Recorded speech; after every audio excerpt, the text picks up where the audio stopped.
Welcome to education mastery. நீங்க UGC NET TET SET prepare பண்றீங்கன்னா கண்டிப்பா இந்த சேனல் உங்களுக்கு ரொம்ப யூஸ்ஃபுல்லா இருக்குங்க. இன்னைக்கு நம்ம வீடியோல பாக்குறது analysis based important concepts in higher education. வெறும் ஹையர் எஜுகேஷன் யூனிட்ல என்னெல்லாம் இப்போ 3 டேஸ்ல நடந்த எக்ஸாம்ஸ்ல என்னென்ன கான்செப்ட்ஸ்லாம் ரொம்ப இம்பார்ட்டண்டா இருக்கு, இது ரிலேட்டடா கண்டிப்பா உங்களுக்கும் எக்ஸாம்ல கேட்பாங்க. ஸோ அந்த டாபிக்கை பத்தி நம்ம இப்ப பார்ப்போம். See, இந்த வாட்டி எக்ஸாம்ல ஏன்ஷியன்ட் யூனிவர்சிட்டிஸ் பத்தி வந்திருக்கு. மெயினா நாலந்தா யூனிவர்சிட்டி பத்தின கொஸ்டின்ஸ் 2-3 ஷிஃப்ட்ல ரிப்பீட் ஆயிருக்கு. ஓகேவா? நாலந்தா யூனிவர்சிட்டி அப்ப 5th century CE இருந்து 12th century CE. Nalanda located in present day பீகார்ல இருக்கு. Okay, India was one of the most renowned universities of ancient India, major center of Buddhist learning. Okay, எந்த kind of learning அங்க Buddhist. So என்னென்ன subjects இருக்குன்னா Buddhist studies இருக்கு. So மகாயானா Buddhism including scriptures like Tripitaka and other Buddhist text. Next பிலாசபில Indian philosophy, Buddhism, Jainism, Hinduism. அப்புறம் logic Nyaya philosophy இருக்கு. So study of reasoning and logic. அப்புறம் mathematics and astronomy, advanced studies in mathematics இருக்கு, astronomy, astrology. இதையும் பார்த்துக்கோங்க. கண்டிப்பா even நான் எழுதும் போது இதை பத்தின கொஸ்டின் வந்துச்சு. நாலந்தால என்னென்ன சப்ஜெக்ட்ஸ் எல்லாம் சொல்லி கொடுத்தாங்கன்னு. ஸோ புத்திஸ்ட் ஸ்டடீஸ் இருக்கு, பிலாசபி இருக்கு, logic, next mathematics and astronomy. இந்த சப்ஜெக்ட்ஸ் எல்லாம் சொல்லி கொடுத்தாங்க. ஓகேவா? நெக்ஸ்ட் மெடிசனும், Ayurveda medicine, traditional Indian medicine was a key subject at Nalanda. Okay, next grammar and linguistics la Sanskrit grammar and linguistics இதுல ரொம்ப இம்பார்ட்டன்ஸ் கொடுத்தாங்க. ஆர்ட்ஸ் அண்ட் லிட்ரேச்சர்ல மியூசிக், பெயிண்டிங் அண்ட் லிட்ரேச்சர். அப்புறம் சயின்சஸ்ல மெட்டலர்ஜி, கெமிஸ்ட்ரி அண்ட் பிசிக்ஸ். இதெல்லாம் வந்து important. Nalanda கண்டிப்பா ரொம்ப இம்பார்ட்டன்ட். ஒரு படிச்சுக்கோங்க. ஓகேவா? நெக்ஸ்ட் இந்த நோட்டபிள் ஸ்காலர்ஸ் யாருன்னா Nagarjuna, Buddhist philosopher who founded the Madhyamaka school of மகாயானா புத்திசம். ஓகேவா? நாகார்ஜுனா. அப்புறம் ஆரியபட்டா. ஆரியபட்டா பத்தின கொஸ்டின் வந்து ஷிஃப்ட்ல மாத்தி மாத்தி வருதுங்க. ஸோ ஆரியபட்டா ஒரு ancient Indian mathematician and astronomer, believe to have studied it நாலந்தால படிச்சுன்னு சொல்றாங்க. Next Xuanzang, Chinese scholar who studied at later taught at Nalanda. இங்கே படிச்சாரு, சொல்லியும் கொடுத்தாராம். Translating many important Buddhist texts into Chinese. ஓகேவா? நெக்ஸ்ட் நாலந்தா யூனிவர்சிட்டி லைப்ரரிய பத்தின கொஸ்டினும் இந்த வாட்டி ஷிஃப்ட்ல கேட்டிருக்காங்க. ஓகே, அங்க 3 லைப்ரரிஸ் இருக்கு. நம்ம அதை மூணுமே நம்ம கலெக்டிவா என்ன சொல்லுவோம்னா தர்மகஞ்சா. ஓகே, நெக்ஸ்ட் ரத்ன சாகரா. அந்தந்த பில்டிங்ஸ், அந்தந்த பெரிய பெரிய பில்டிங்ஸ்ல அங்க லைப்ரரிஸ் இருந்துச்சு. அதுல ஒவ்வொன்றும் வந்து ரத்ன சாகரான்றது ஒரு பில்டிங், அங்க நிறைய புக்ஸ் இருக்கும். Next Ratnodadhi, sea of jewels. Next Ratna Ranjaka, jewel அடான்ட்.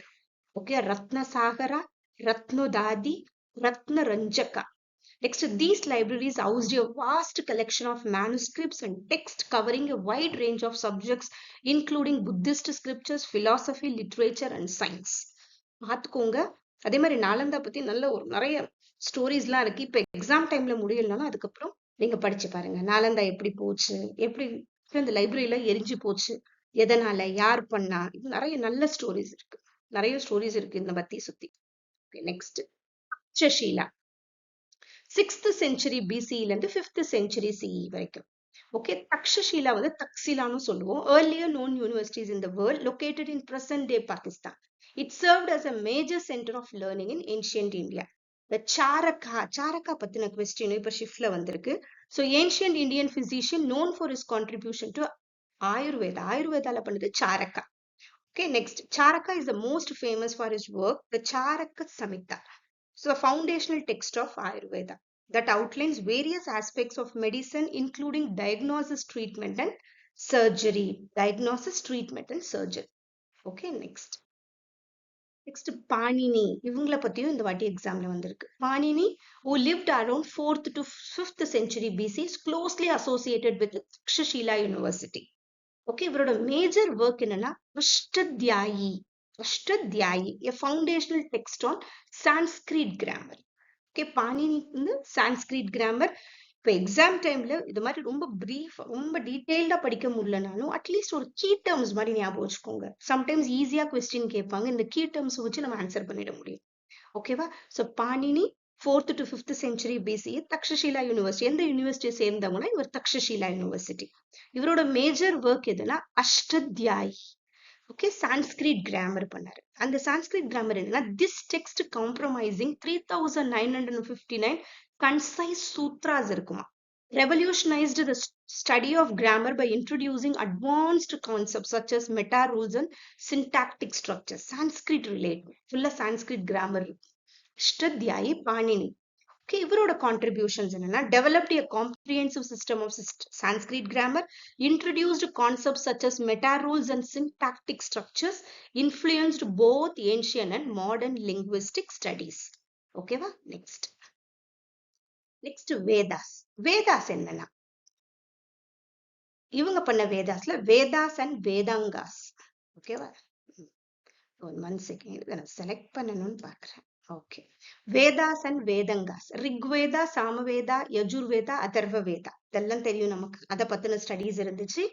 இது நம்ம தக்ஷஷீலா பத்தி படிச்சுட்டு இருக்கோம். அப்புறம் பிலாசபி வந்து Sankhya philosophy, Yoga, Nyaya, Vaisheshika, Buddhism philosophy. Medicine வந்து ஆயுர்வேதா, maximum in Ayurveda.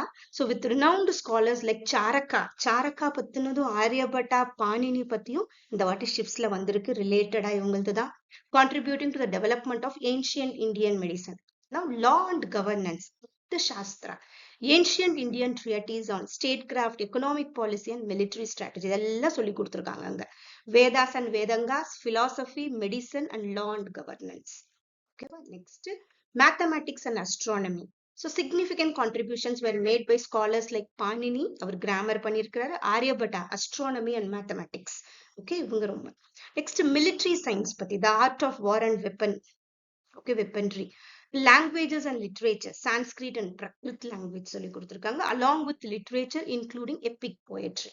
இதெல்லாம், இதை பத்தி உங்களுக்கு புரியல, நீங்களே ஒரு நோட்ஸ் எழுதிக்கோங்க. சின்னதா எல்லாம் கீட்டம் போட்டு எழுதி பாருங்க. ஈஸியா வருது கொஸ்டின்ஸ் எல்லாம் இது ரிலேட்டடா.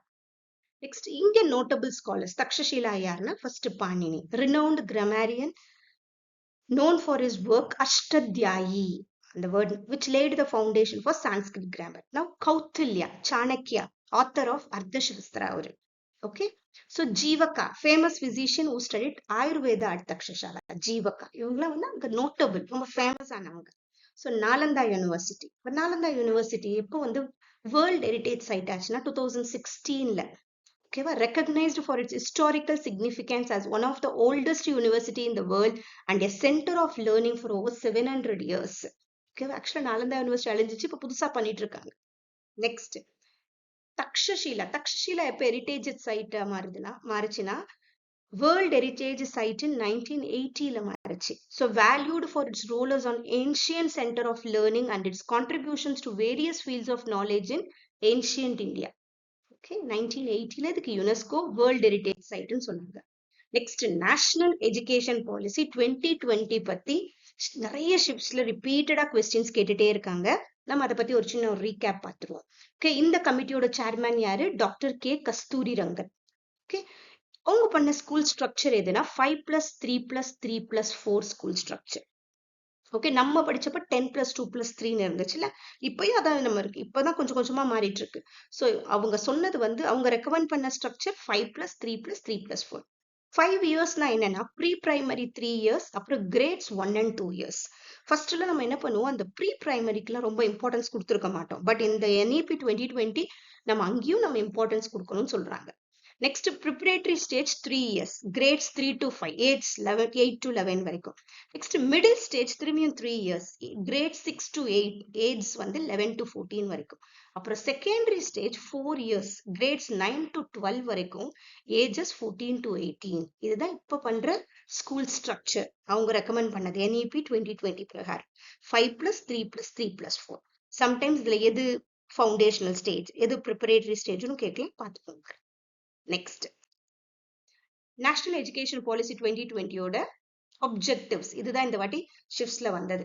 ஸோ இவங்களோட objectives வந்து first better learning, overall student development நம்ம பண்ணணும்னு சொல்றாங்க. Equal access, high quality education for every one, அந்த ஈக்விட்டி ஈக்குவாலிட்டிக்குலாம் இம்பார்ட்டன்ஸ் கொடுக்கணும் இந்த வாட்டி சொல்றது. Language diversity, multiple languages to preserve India's, multiple languages நம்ம ரெக்கமெண்ட் பண்றாங்க. ஃபிளெக்சிபிள் கரிக்குலம் இருக்கணும், freedom in what and how students learn. அதனால தான் நமக்கு இந்த கிரெடிட் பாயிண்ட்ஸ் வந்துச்சு. எல்லாமே நிறைய நிறைய மாறி இருக்குல்ல, அதுல வந்ததெல்லாம் NEP 2020. Use of technology, integrating technology ரொம்ப யூஸ் பண்ணலாம். Next teacher improvement, regular training கொடுக்கணும்னு சொல்றாங்க. ஒகேஷனல் ட்ரைனிங், இப்போ ஸ்கில் எஜுகேஷனுக்கு இம்பார்ட்டன்ஸ் கொடுத்தது NEP 2020. So NEP 2020 aims to make education more inclusive, flexible and relevant to the needs of today's world. Next oriental education, இதை பத்தி இப்ப question வந்திருக்குங்க. Oriental education ஒண்ணுமே இல்லை, ஈஸ்டர்ன் கண்ட்ரீஸோட பிராக்டிஸ் அண்ட் எஜுகேஷனல் சிஸ்டத்தை நம்ம ஓரியன்டல் எஜுகேஷன் சொல்றோம். ஓகேவா? So particularly India, China, Japan and other Asian regions கூட எல்லாமே ஓரியன்டல் எஜுகேஷன்ல சேரும். மெயினா இந்தியால நம்ம என்ன பண்றோம், எதுக்கெல்லாம் நம்ம அந்த ட்ரெடிஷ்னல்ல ஃபோக்கஸ் பண்ணோம், scriptures, philosophy, arts with prominent centres like Nalanda, Takshashila, இதெல்லாம் ஓரியன்டல் எஜுகேஷன். ஓரியன்டல்னா ஈஸ்டர்ன் கண்ட்ரீஸோட பிலாசபி, அவங்க educational system. So oriental education is characterised by a focus on moral and philosophical teachings. அதே மாதிரி classical literature and holistic approach to personal and intellectual development தெரிஞ்சுக்கோங்க. அதே மாதிரி conventional, நான் கன்வென்ஷனல், ஒரு இது நானே வீடியோ போட்டிருக்கேன், பாருங்க நீங்க. ஓகேவா? நெக்ஸ்ட் PME வித்யா, இதை பத்தியும் கொஸ்டின்ஸ் வந்திருக்கு. PME வித்யாவோட இனிஷியேட்டிவ் எப்ப ஸ்டார்ட் பண்ணாங்கன்னா, அந்த கோவிட் டைம்ல வந்து டிஜிட்டலாவது பசங்க வந்து படிக்கணும். ஓகேவா? அந்த ஆன்லைன் பிளாட்ஃபார்ம்ஸ் எல்லாம் ஸ்டார்ட் பண்ண ஆரம்பிச்சதா COVID-19 டைம்ல ஆரம்பிச்சது PME வித்யா. ஸோ இதோட காம்பனன்ட்ஸ், தீக்ஷா ஃபர்ஸ்ட். தீக்ஷாவோட full form digital infrastructure for knowledge sharing. Okay, for delivering digital content and interactive resources. அப்புறம் ஸ்வயம் பிரபாலன் நிறைய சேனல்ஸ்லாம் வந்துச்சு, எஜுகேஷனல் டிவி சேனல்ஸ்லாம் வந்துச்சு. நெக்ஸ்ட் கண்டென்ட் நிறைய பண்றாங்க. ஓகேவா? அது எல்லாருக்குமே ரீச் ஆகணும். இவன் இன்டர்நெட் இல்லைனாலும் அட்லீஸ்ட் டிவி இருந்துச்சுன்னா பசங்க வந்து அந்த படிப்பை தொடரலாம். அதுக்காக ஆரம்பிச்ச ஒரு இனிஷியேட்டிவ். நெக்ஸ்ட் நோட்டபிள் யூனிவர்சிட்டிஸ், இதை பத்தியும் இந்த வாட்டி வந்திருக்கு எக்ஸாம்ல. ஓகேவா? ஒரு 1-2 ஷிப்ஸ்ல வந்து இந்த யூனிவர்சிட்டிஸ் எல்லாம் வந்து ஆர்டர் பண்ண சொல்றதுல வந்திருக்கு. The main universities: University of Calcutta 1857, University of Bombay, now Mumbai சொல்றோம், so 1857, University of Madras 1857, University of Allahabad 1887, University of Punjab 1882. But அதுக்கப்புறம் this university was re-established in சண்டிகர்ல திருப்பி ஆரம்பிச்சாங்க அந்த பார்ட்டிஷன் நடந்ததுக்கு அப்புறமா. after the partition of India, the original institution was in லாகூர்ல இருக்கு, now in Pakistan. okay, so இதையும் ஒரு தடவை பார்த்துக்கோங்க. நெக்ஸ்ட் இதெல்லாம் வந்து கமிட்டிஸ் அண்ட் கமிஷன்ஸ், ரொம்ப இம்பார்ட்டன்ட் மட்டும். பிஃபோர் இண்டிபெண்டன்ஸ் இந்த வாட்டி எக்ஸாம்ல கேட்டது உட்ஸ் டிஸ்பாட்ச், இது ஒரு ஷிஃப்ட்டுக்கு கேட்டிருக்காங்க. ஓகேவா? ஸோ நமக்கும் அதே கேட்பாங்கன்னு சொல்ல முடியாது, அது ரிலேட்டடா வேற எதனா வரவும் வாய்ப்பு இருக்கு. ஸோ எல்லாமே நம்ம அப்படியே ஒரு தடவை பார்த்துருவோம். சார்ட்டர் ஆக்ட் ஃபர்ஸ்ட் ஆரம்பிச்சது 1813ல. இவங்க வந்து ஃபர்ஸ்ட் என்ன பண்ணாங்க, டு ஸ்ப்ரெட் சயின்டிபிக் நாலேஜ். முதல்ல 9 இந்த மாதிரி பண்ணணும்னு ஸ்டார்ட் பண்ணது அப்பதான் 1813, அதாவது சார்ட்டர் அவரு. நெக்ஸ்ட் 1817ல establishment of Hindu college. Next Wood's dispatch, இதுதான் இந்த வாட்டி ஒரு ஷிஃப்ட்டுக்கு வந்த கொஸ்டின். 1854ல இதான் நம்ம மேக்னா கார்ட்டா ஆஃப் இங்கிலீஷ் எஜுகேஷன் சொல்லுவோம். ஓகேவா? It was a significant document in education reforms. கொஞ்சம் கொஞ்சமா என்ன பண்றாங்க, இங்கிலீஷ் எஜுகேஷன் கொண்டு வரணும்னு பாக்குறாங்க. நெக்ஸ்ட் அண்டர் கமிஷன் 1882ல வந்துச்சு, also known as Indian education commission. It reviewed the education system. Hunter commission 1882ல. ஓகேவா? என்ன பண்ணாங்க, இந்த கீ டேர்ம்ஸ் மட்டும் ஞாபகம் வச்சுக்கோங்க. Indian education commission. ஓகேவா? இவங்க எதுக்கு வந்தாங்க, it reviewed the education system. Next Sadler commission வந்துச்சு 1917ல, also known as Calcutta university commission. Calcutta university commission Sadler commission. It reviewed the university system பத்தி. நெக்ஸ்ட் அர்டாக் கமிட்டி 1929ல வந்துச்சு, examine the state of education in India. Next Sargent plan 1944ல என்ன பண்ணாங்க, recommended educational reforms and expansion. ஓகேவா? At least இதெல்லாம் வந்து கொஞ்சம் தெரிஞ்சுக்கோங்க அந்த இயரோட. இல்ல உங்களுக்கு இது புரியலன்னா சின்னதா எழுதி பார்த்துக்கோங்க. எக்ஸாம் டைம்ல டைம் கம்மியா தான் இருக்கும் எனக்கு தெரியும், அதனால ரொம்ப கம்மியா தான் கொடுத்துருக்கேன். பட் அட்லீஸ்ட் இதுவாது தெரிஞ்சா ஈஸியா மார்க் எடுக்க முடியும். நெக்ஸ்ட் கோத்தாரி கமிஷன், இதை பத்தி ஒரு ஷிஃப்ட்ல நமக்கு வந்திருக்கு. Kothari commission 1964 to 65, 66. Doctor KS Kothari, ரொம்ப இம்பார்ட்டன்ட் கமிஷன் இருக்கிறதுலே இதுதான். ஸோ இவங்களோட பர்பஸ் என்னன்னா, to examine and recommend improvements in Indian education ஓவராலா பண்ணாங்க இவங்க. ஓகேவா? ஸோ பப்ளிஷ்ட் இன் 1966, ஆரம்பிச்சது 64ல, அதுக்கப்புறம் அதெல்லாம் முடிச்சுட்டு அவங்க பப்ளிஷ் பண்ணது 1966. ரெக்கமெண்டேஷன்லாம் எழுதிட்டு கொடுக்குறது. இவங்களோட மெயினா என்ன சொன்னாங்க, introduction of a common school system and integrated education from the primary to higher school சொல்லியிருக்காங்க. Emphasise the need for a balanced and comprehensive curriculum இருக்கணும்னு சொல்றாங்க. Highlighted the importance of improving teacher education improve பண்ணணும்னு சொல்றாங்க. Okay, இதுதான் main 3. இன்னும் நிறைய இருக்கு ஆக்சுவலா கோத்தாரியோட ரெக்கமெண்டேஷன்ஸ். இது மெயினா. ஓகே, என்னன்னா ஆஃப்டர் இண்டிபெண்டன்ஸ் நமக்கு வந்த கமிட்டிஸ் அண்ட் கமிஷன்ஸ் லைட்டா பார்த்துருவோம். யூனிவர்சிட்டி எஜுகேஷன் கமிஷன்ஸ் எப்போ வந்துச்சு? 1948 to 49 ராதாகிருஷ்ணன் கமிஷன். இவங்க யூனிவர்சிட்டியை ரிவ்யூ பண்ண வந்தது. ரிவ்யூ பண்ணனா ஃபர்ஸ்ட் அதை பத்தி இம்ப்ரூவ் பண்ணணும்னு வந்தது. Next doctor Mudaliar commission. Okay, 1952 sorry இங்க வரக்கூடாது, 1952 to 53 செகண்டரி எஜுகேஷன் கமிஷன். அதுக்கப்புறம் ஸ்ரீமதி துர்காபாய். ஓகே, நான் எடுத்துடுறேன், இது இங்க வரக்கூடாது, 5 should not come. 1952 to 53 focused on secondary education commission. அடுத்தது ஸ்ரீமதி துர்காபாய் தேஷ்முக் கமிட்டி 1958 விமென்ஸ் எஜுகேஷனுக்கு வந்தது. நெக்ஸ்ட் கோத்தாரி கமிஷன் 1964 to 66 இப்பதான் நம்ம பார்த்தோம். ஓவரால் எல்லாத்தையுமே கவர் பண்ணாங்க. இவங்களோட ரெக்கமெண்டேஷன்ஸ் வச்சுதான் என்பிஇ 1968 இந்திரா காந்தி தலைமையில வந்துச்சு 1968ல. இது நேஷனல் பாலிசி ஆஃப் எஜுகேஷன். இதுவும் national policy of education again 1986 Rajiv Gandhi தலைமையில வந்துச்சு. ஓகேவா? ப்ரொஃபசர் யஷ்பால் கமிட்டி 1993ல வந்துச்சு. இவங்க எப்படின்னா இந்த என்பிஇ 1986 பத்தி ரிவ்யூ பண்ண வந்த கமிட்டிஸ் இதெல்லாம். யஷ்பால் கமிட்டி 1993. ஓகே, அதுக்கப்புறம் ஜனார்தன் ரெட்டி கமிட்டி அவங்களும் 1993. ஓகே, இவங்களாம் வந்து இந்த என்பிஇ 96 பத்தி கொஞ்சம் ரிவ்யூ பண்ணி சரியா இருக்கா இல்ல இன்னும் கொஞ்சம் அதுல மாடரேஷன்ஸ் பண்ணுமா அதை பத்தி பண்ணாங்க. Next NCF 2005. ஓகேவா? இதையும் பார்த்துக்கோங்க. என்சிஎஃப்ல ஃப்ரேம் ஒர்க்ஸ் இதெல்லாம் 2005ல ஒரு ஃப்ரேம் ஒர்க் பண்றாங்க. இவங்க இதுல மேக்ஸிமம் இதுல கான்சென்ட்ரேட் பண்ணது கன்ஸ்ட்ரக்டிவிசம் பத்தி. Okay, national curriculum framework, அதோட ஃபுல் என்சிஎஃப்ல நேஷனல் கரிக்குலம் ஃப்ரேம் ஒர்க். என்கேசில நேஷனல் நாலேஜ் கமிஷன் 2007ல வருது. சாம் பிட்ரோட் அவரோட தலைமை. Submitted report in 2009. 2007ல ஸ்டார்ட் ஆச்சு. அவங்க ரிப்போர்ட் சப்மிட் பண்ணது 2009. National knowledge commission. Next Subramanian committee, இவங்க வந்து ஏர்லி சைல்ட்ஹுட் கேர் எஜுகேஷன் அதுல கான்சென்ட்ரேட் பண்ணுன்னு சொல்றது. நெக்ஸ்ட் என்ஏபி 2020 நமக்கு வந்துச்சு. டாக்டர் கே கஸ்தூரி ரங்கன் அவர் தலைமையில வந்துச்சு என்ஏபி 2020. ஓகேவா? நெக்ஸ்ட் எஜுகேஷன் ஏஜென்சிஸ் பத்தியும் நமக்கு இந்த வாட்டி கொஸ்டின்ஸ் வந்திருக்கு. இதுல நிறைய இருக்கு. அட்லீஸ்ட் ஒரு இம்பார்ட்டன்ட் மட்டும் நம்ம பார்த்துருவோம். University grants commission 1956. இது எதுக்கு ஆரம்பிச்சாங்க? Regulates and ensures the quality of higher education. அப்புறம் என்சிஆர்டி வந்துச்சு 1961ல. டெவலப் இது வந்து ஃபுல்லா textbooks, conduct research and provides training for teachers to improve the qualities. Next என்ஐஓஎஸ்ல national institute of open schooling வந்துச்சு 1989ல.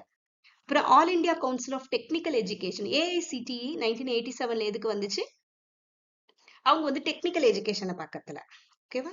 Next national board of accreditation NBA எதுக்கு வந்ததுன்னா provides accreditation of technical and professional programmes in higher education. Technical, okay, technical and professional programmes அவங்களுக்கு accreditation கொடுக்கறது. நாக்கும் அதே தான் 1994ல வந்தது. Assess and accredits institutes of higher education to ensure அவங்க குவாலிட்டி ஸ்டாண்டர்ட்ஸ் எல்லாம் பார்த்து அவங்களுக்கு வந்து அக்ரிடேஷன் கொடுக்க வந்தது தான் நாக். இந்த ரெண்டு போர்டுமே வந்து ஒரு குவாலிட்டியை வந்து நம்ம இன்னும் கொஞ்சம் மேல கொண்டு வரணும்னு கொண்டு வந்தது என்பிஏவும் நாக். ஓகே, இப்ப நாக் பத்தி ஒரு இது பார்த்துருவோம், ஏன்னா ரொம்ப important. Okay, national assessment and accreditation council அதோட full.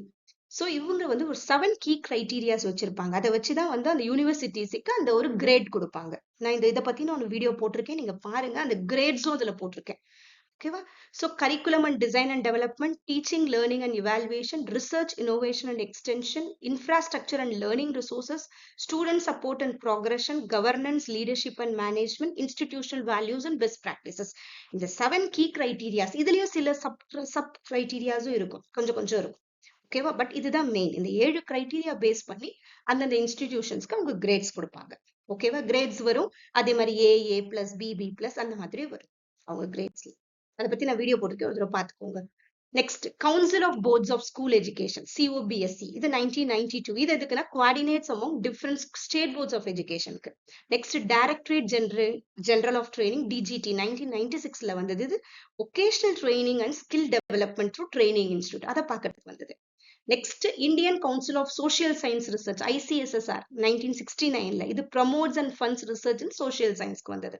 Next medical council of India medical education. இதே மாதிரி டென்டல் கவுன்சில் ஆஃப் இந்தியா இருக்கு, அவங்க டென்டல்ல பார்த்துப்பாங்க. அந்த மாதிரி பார் கவுன்சில் ஆஃப் இந்தியா அவங்க லீகல் திங்ஸ், அந்த மாதிரி அதை பேஸ் அதை கொஸ்டின் இதை பார்க்கும்போது நீங்க புரிஞ்சுக்கணும். Next NCTE 1993 regulates and maintain standards for teacher education, அதுக்கு வந்தது. ஓகேவா? Next rehabilitation council of India RCA, இது 1986ல வந்தது. Regulates and standardises training and services in the field of rehabilitation and special education, அதை பத்தி வந்தது இது rehabilitation council of India. Okay, next Swayam Prabha. இந்த ஸ்வயம் பிரபா பத்தியும் இந்த வாட்டி எல்லா ஷிப்ஸ்லயும் கொஸ்டின் கேட்டுட்டே இருக்காங்க இல்லையா? So ஸ்வயம் பிரபா நமக்கே தெரியும், ஒரு initiative launched by the Indian government to enhance education through broadcasting. TV channels மூலியமா ப்ராட்காஸ்ட் பண்றது தானே டிவி சேனல்ஸ் இல்லையா? ப்ராட்காஸ்ட். ஸோ 2017 இது ஸ்டார்ட் ஆச்சு. இப்போ 40 டிடிஎச் சேனல்ஸ் இருக்கு. ஓகேவா? இதுல நமக்கு தெரியும் எஜுகேஷனல் ப்ரோக்ராம்ஸ் வரும். இந்த வெப்சைட்டை மெயின்டைன் பண்றவங்க INFLIBNET. Okay, information library network. அது ஃபுல் ஃபார்ம். என்ன சேட்டலைட்ல இது ஒர்க் ஆகுதுன்னா GSAT 15. இதான் எங்க இருந்து அதை நமக்கு பண்றாங்கன்னா அப்ளிக் பண்றது வந்து பைசாக். பைசாகோட full form Bhaskaracharya institute for space applications and geoinformatics. ஓகேவா? இது காந்தி நகர் குஜராத்ல இருக்கு. இவங்க தான் பண்றது. இதெல்லாம் இதுலயும் கொஸ்டின்ஸ் வரும். பட் இந்த வாட்டி ரொம்ப கேட்டதெல்லாம் இந்த இதுல இருந்து தான் நமக்கு வந்த கொஸ்டின்ஸ் எல்லாம் நமக்கு சேனல் நேம்ஸ்ல இருந்து வந்திருக்கு. ஓகேவா? ஸோ இது சேனல் 1. இது வந்து சேனல் 1. இது சேனல் 1. வகீஷ், இது லாங்குவேஜ் அண்ட் லிட்ரேச்சர். ஓகேவா? இது சன்ஸ்கிருதி. சன்ஸ்கிருதி வந்து ஹிஸ்டரி, கல்ச்சர் அண்ட் பிலாசபி. ஓகேவா? நெக்ஸ்ட் பிரபோத். பிரபோத் வந்து social science 1. Social science 1 social and behavioural science பத்தி. இதை பத்தி மட்டும் படிச்சுக்கோங்க. ஃபர்ஸ்ட் வந்து வகீஷ், ரெண்டாவது சன்ஸ்கிருதி, மூணாவது பிரபோத், நாலாவது வந்து சாராஸ்வாத். நெக்ஸ்ட் அஞ்சாவது வந்து பிரபந்தன். ஓகேவா? First வாகிஷ், Sanskriti, Prabodh, third Prabodh, fourth சாராஸ்வாத், fifth பிரபந்தன். ஆக்சுவலா நான் எழுதும் போது சேனல் 4 வந்துச்சு, சாராஸ்வாத். ஓகே, ஸோ ஞாபகம் வச்சுக்கோங்க. வாகிஷ், சன்ஸ்கிருதி செகண்ட், பிரபோத் தேர்ட், சாராஸ்வாத், பிரபந்தன். ஏன்னா இது ரிலேட்டட் எல்லா ஷிஃப்ட்லயும் சேனல் நேம்ஸ் கேட்டுட்டு இருக்காங்க. நெக்ஸ்ட் 6th வந்து Vidhik, social science 4, legal studies, human rights பத்தி. நெக்ஸ்ட் கௌத்தில்யா 7 வந்து கௌத்தில்யா, எக்கனாமிக்ஸ், காமர்ஸ், ஃபினான்ஸ் பத்தி இருக்கு. அட்லீஸ்ட் இது மட்டும் தெரிஞ்சுக்கோங்க. மேக்ஸிமம் அந்த சேனல் நேம் ரொம்ப இம்பார்ட்டன்ட். நெக்ஸ்ட் 8th வந்து Aryabhatt, physical science, maths, physics, chemistry. ஓகேவா? எல்லாத்தையும் ஞாபகம் வச்சுக்கிறது கஷ்டம் தான், பட் அட்லீஸ்ட் சேனல் நேம் மட்டும் அது. நெக்ஸ்ட் 9th வந்து Spandan, life science, botany, zoology, bioscience. ஓகேவா? நெக்ஸ்ட் 10th வந்து தக்ஷ், அப்ளைடு சயின்ஸ். இந்த 10 தான் மாத்தி வருங்க. ஏன்னா மத்த எல்லாருக்குமே என்னன்னா சேனல் நேம்ஸ்ல NPTEL கோர்சஸ் இருக்கும், சில இது இக்னோது இருக்கு, சில இது வியாஸ் CEC இது இருக்கு, IIT இது இருக்கு. Next PME Vidya class 1 to class 12 courses இருக்கு. அப்புறம் IIT இருக்கு. இதெல்லாம் அடுத்த வர சேனல்ஸ்ல எல்லாம் இருக்கு. ஓகேவா? இந்த சேனல் 10 வரைக்கும் தான் கரெக்டா இந்த நேம் வச்சு வருது. ஸோ இதுல இருந்து தான் மாத்தி நமக்கு கேட்கறாங்க. ஸோ இந்த மொத்தம் அட்லீஸ்ட் இந்த 10 கரெக்டா படிச்சுக்கோங்க. பேரை வச்சு நீங்களே எழுதிட்டு படிச்சிருங்க. நெக்ஸ்ட் இக்னோ வந்து Indira Gandhi national open university full name. Okay, இது எஸ்டாப்ளிஷ்ட் இன் 1985. இவங்களோட எஜுகேஷன் ரேடியோ சர்வீஸ் வந்து கியான்வாணி. இது மட்டும் தெரிஞ்சுக்கோங்க. ஓகேவா? All India radio. ஓகே, அவங்களோட கொலாபரேட் பண்ணி வந்தது. Education radio service launched by the IGNOU in collaboration with All India Radio. So இதுவும் வந்து ஒரு ஷிஃப்ட்ல வந்து